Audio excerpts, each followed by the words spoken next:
Today we are going to deal with canal folds. Canal fold means it's an irrigation structure which is constructed across a canal. So canal fold is an irrigation structure which is constructed across a canal and it serves for two purposes. The first one is to lower its water level, to lower the level of water. Canal fold means it's an irrigation structure which is constructed across a canal and it serves two purposes. First one is to lower the water level. And the second one is the main function to destroy the surplus energy. That means to destroy the excess energy which is liberated by the water, which is liberated by the falling water, which may otherwise cover the beds and banks of the canal. That means first one is to lower the water level, and the second one is to destroy the excess energy of the falling water. To destroy the excess energy of the falling water. Otherwise, what will happen is that particular water, that particular falling water will scour the beds and banks of the canal. Scour means it's the flushing effect of water, or the flushing action of water is termed as scouring. So canal fold is an irrigation structure which is constructed across the canal. It serves for two main functions. The first one is lower the water level, and the second one is to destroy the excess energy which is liberated by the falling water, which may otherwise, if it is not destroyed, if the surplus energy is not destroyed, that falling water will scour the beds as well as the banks of the canal. So that's a canal fold, and these are the two main functions of the canal fold. Now we can see what are the different types of canal folds. Types of fold. The first one vertical drop fold, second one ogee fold, third one rapid fold, fourth one stepped fold, and the fifth one is notch fold. We can see first one is vertical drop fold. In case of a vertical drop fold, it consists of a vertical drop wall. That is, the vertical drop fold consists of a vertical drop wall and a cistern. You can see the upstream region and the downstream region. We know the water is flowing from the upstream region to the downstream region, and the water flows over the crust segment. And after flowing over the crust segment, the water falls into a cistern.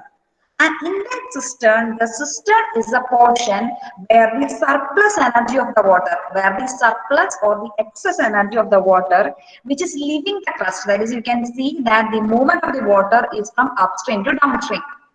It's clear. So the water moves from the upstream, then towards the crust, then the water comes to the cistern, and afterwards to the downstream region. So the excess energy of the water, which is flowing over the crust, is destroyed when it comes in the water cushion. That is, this particular region is a cistern, and it provides a water cushion. The function of cistern, that is, the function of the cistern is to destroy the surplus energy or destroy the excess energy of the water which is leaving the crust segment. That is, destroying the excess energy of the water which is flowing after the crust segment. That is a function of the cistern. And you have learned about the design and drawing of Sarda type fold. The Sarda type fold is a kind of vertical drop fold. Okay, so Sarda type fold is a kind of vertical drop fold. So I hope we have clear about vertical drop fold. You can see an upstream segment, downstream segment, and this is a crust. The water flows over the crust towards the cistern, and in the cistern, the excess energy of the water which is flowing over the crust is destroyed. Now, the second one is ogee fold. Ogee fold means it consists of gradual convex as well as concave curves. That is, you can see in the picture, it consists of several gradual convex as well as convex curves so as to provide a smooth transition. That is the ogee fold. In the picture, you can see it consists of several convex as well as concave curves so as to provide a smooth transition and to reduce the disturbance and impact. It consists of smooth, convex as well as concave curves so as to provide a smooth transition of water so that we can reduce the disturbance and impact. That is about an ogee fold.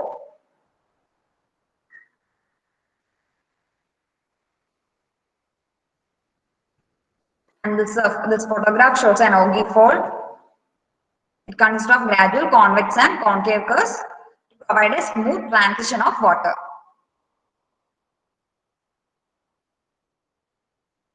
Now next one is rapid fall.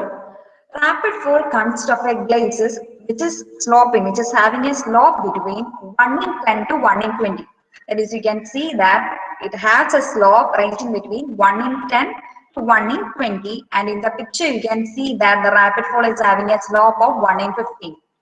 The picture is clear, it is having a slope of 1 in 15. And the slope can range between 1 in 10 to 1 in 20 for a rapid fall. It consists of a glacis with a sloping, and the slope ranges from 1 in 10 to 1 in 20, that is between 1 in 10 to 1 in 20. And in the picture you can see a slope of 1 in 15.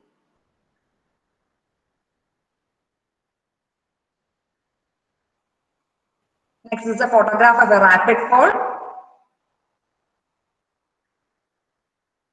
The slope can range between 1 in 10 to 1 in 20.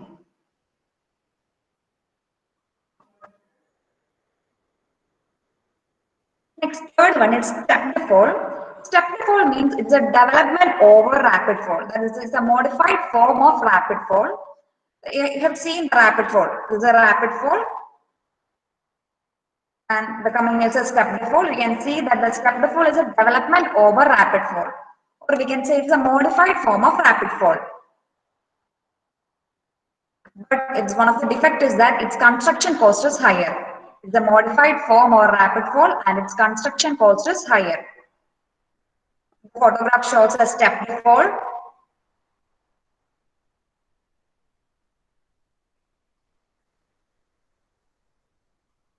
Next is a trapezoidal notch fall. A notch fall, we have learned about the trapezoidal notch fall. We have learned the design, the theory part and the drawing, etc. in the previous class. The trapezoidal notch fall. Next is Sarda type fall. That I have explained that Sarda type fall is a kind of vertical drop fall. Sarda type fall means it's a kind of vertical drop fall, and it was introduced. It was introduced to replace a notch fall on the Sarda canal system in Uttar Pradesh. It's a kind of vertical drop fall, and it was introduced to replace a notch fall on the Sarda canal system in Uttar Pradesh. And talking about the design of a Sarda type fall, the first step is the design of the crust.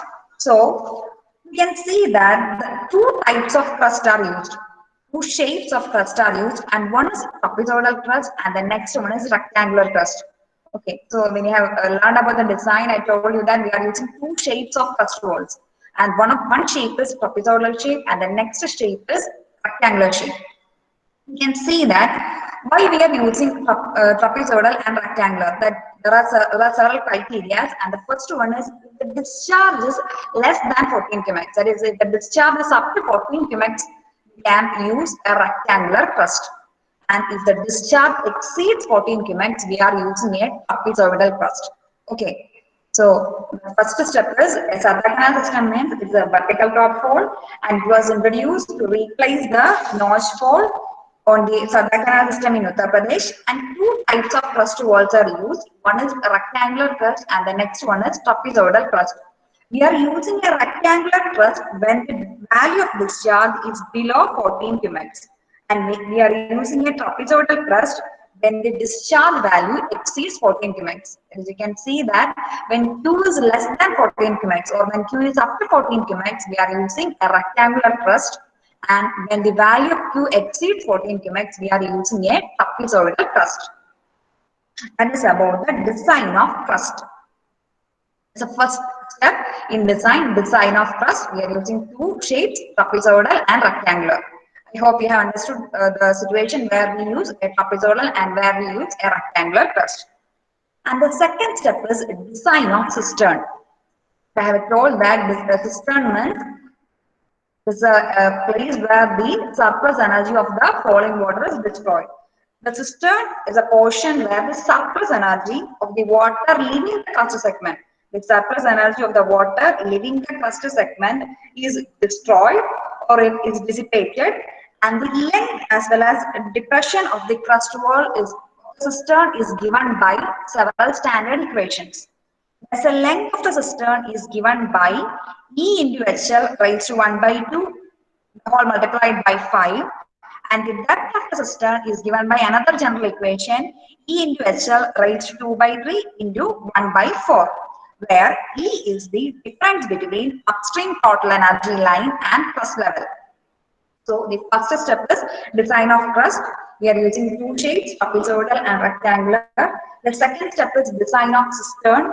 Cistern means a portion where the surplus energy of the water leaving the crust is destroyed, and the length and depression, length and depth, or the length and the depression of the cistern is given by standard equation, and that standard equations are the length of the cistern is equal to LC is given by E into HL raised to 1 by 2 into 5, and the depth of the cistern or the depression in the cistern is given by E into HL raised to 2 by 3 into 1 by 4, where E is the difference between upstream total energy line and crust level. Okay, next step is, so that's about step 1 is design of crust, and second step is design of cistern, and the third step is design of impervious floor. Okay. The total length of the impervious floor is determined using Blythe theory. You have learned about the Blythe theory and you have done several problems regarding Blythe theory. And you know the total length of the impervious floor is determined using Blythe theory. And the floor thickness, okay, the total length of the impervious floor, that is, the total length of the impervious floor is determined using Blythe theory, and the floor thickness is checked. We are checking the floor thickness using Kohl's theory. Okay, we are checking the floor thickness using Kohl's theory, and the total length of the impervious floor is determined or designed using the Blythe theory. That is about the third step. Next we can talk about the protection works. When it's talking about the downstream protection, it consists of bed pitching, side pitching, downstream walls, and energy dissipators. That is the downstream region. And in the downstream region, we are giving downstream protection works. And the downstream protection works includes the downstream bed pitching. You can see here the downstream bed pitching, side pitching. You can see the side pitching, downstream bed pitching, downstream links, and energy dissipators. The energy dissipators are not provided for small discharges. So here we know the value of discharge, but the value of Q is greater than 14 cumex. So we are providing a trapezoidal crust, and here we know the discharge is more.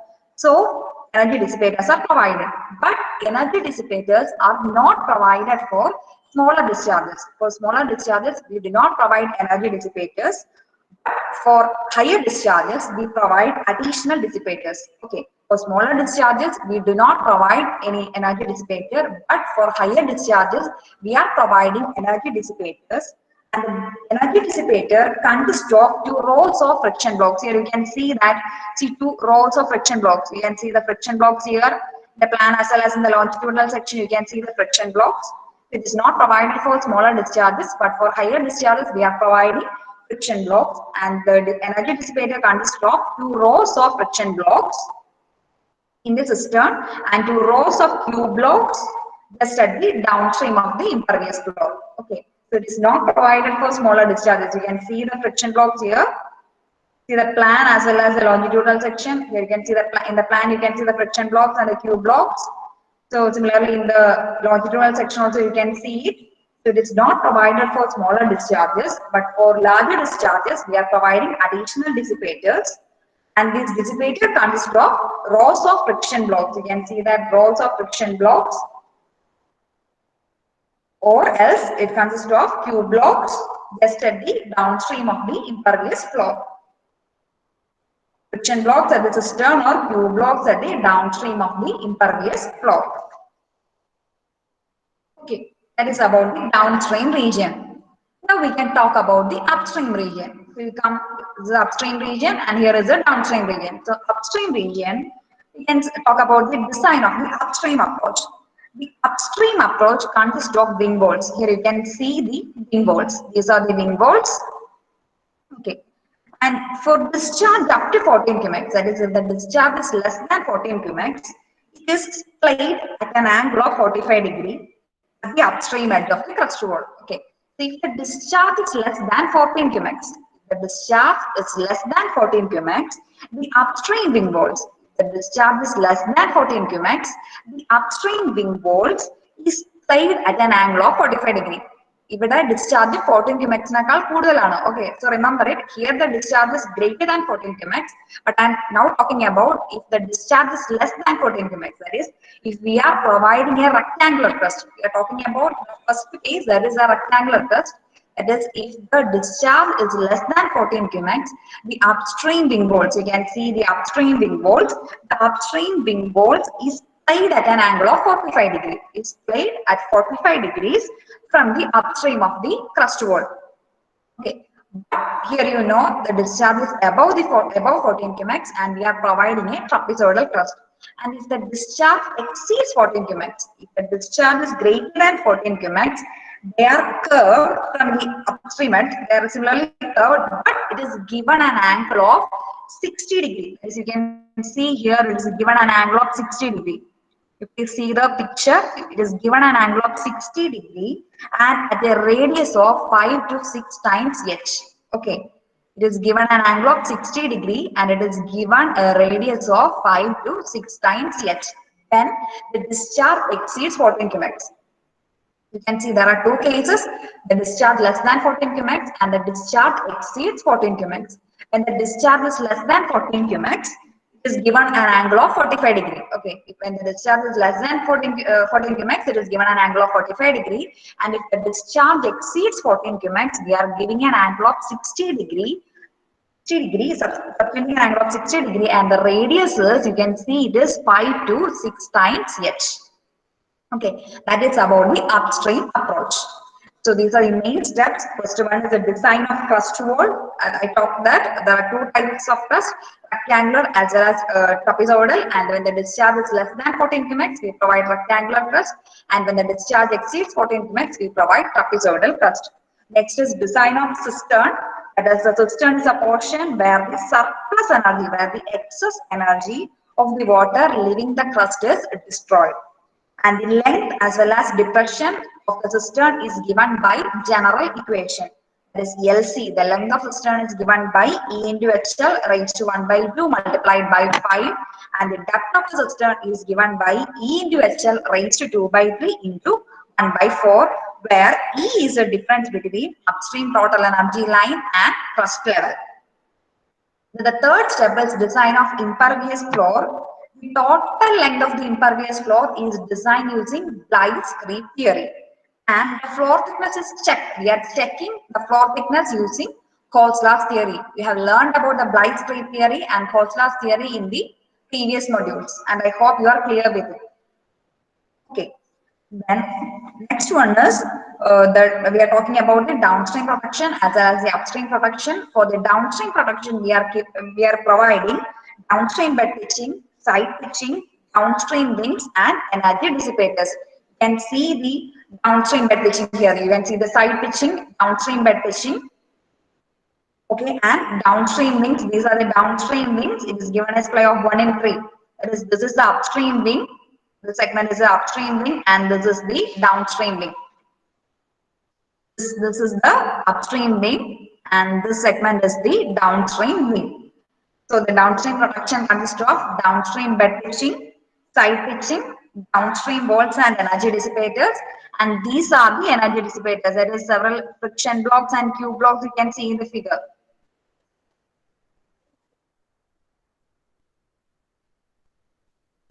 You can see several friction blocks as well as Q blocks, and energy dissipators are not provided for smaller discharges. But here we know the discharge exceeds 14 qmax and the discharge is more. So we are providing energy dissipators, and the energy dissipators, additional energy dissipators are provided for larger discharges. And the energy dissipator consists of two rows of friction blocks. You can see two friction blocks here. That is, it consists of 2 rows of friction blocks in the cistern. In the cistern, it's the cistern region, and in the cistern region, you can see 2 friction blocks, or it consists of Q blocks. You can see Q blocks, which is at the downstream of the impervious floor.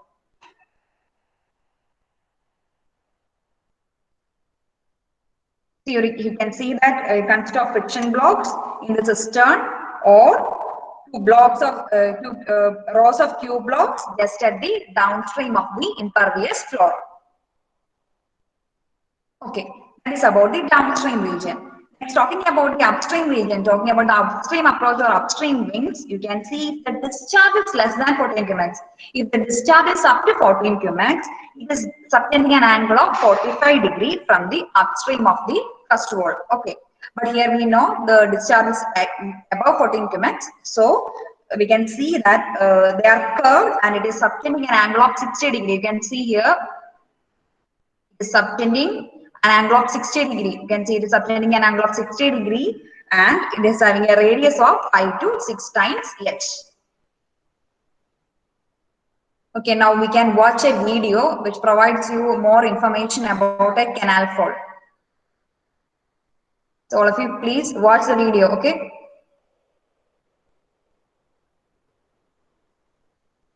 Now you can see they are in the videos you can see the upstream region, downstream region, the crust segment as well as the upstream wing walls. Okay, I repeat, in the videos you can see the upstream region, downstream region, crust segment and the upstream wing walls.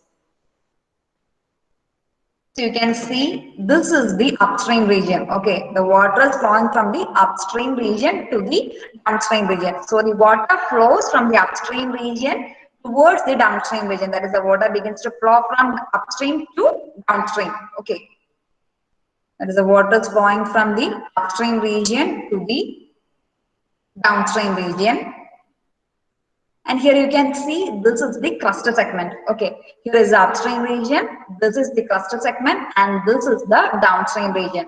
The water is flowing from the upstream. Here, this is the upstream region. Okay, this is the upstream, and the water flows from the upstream towards the downstream region. And here you can see the cluster segment. So you watch it.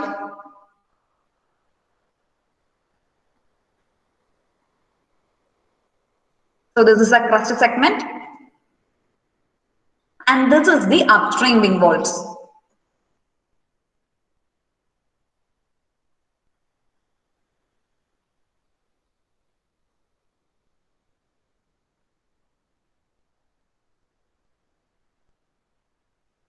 This is the crust. Here is the upstream. Here downstream region, the water flows from the upstream region over the crust segment, and the energy of this falling water is dissipated in the cistern region.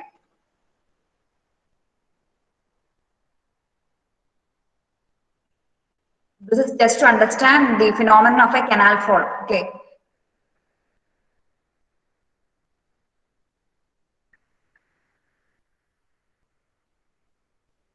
This is a crust.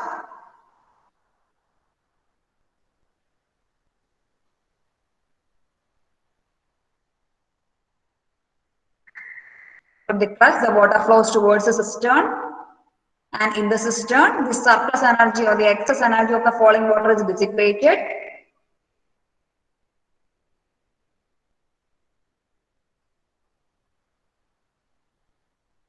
So at these regions, we can also provide steps. Okay, at this region, that is what is shown in your plan. In the plan, you can see some steps there. And this is the upstream approach, and these are the upstream wing walls.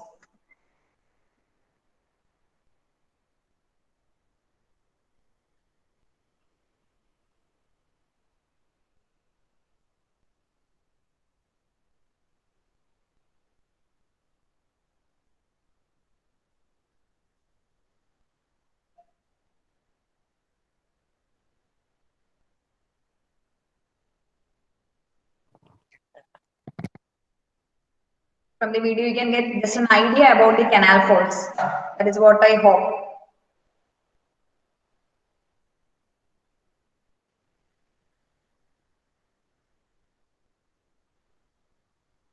You can see this is the upstream wing walls. This is upstream region, and this is the upstream wing wall. We have told that it is not always, it is not straight, it is curved in plan.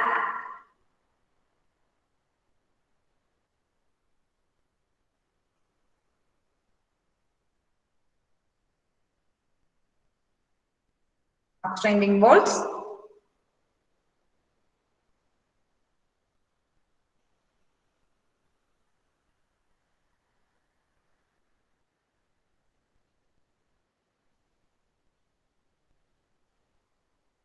These are the upstream wing walls.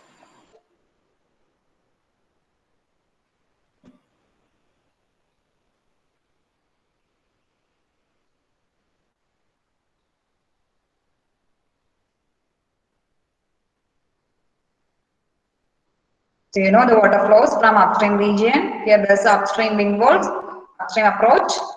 Then the water is flowing from the upstream towards the downstream of the crust segment. There's a crust. And from the crust, the falling water moves to a cistern. In the cistern, the surplus energy is liberated or it is dissipated.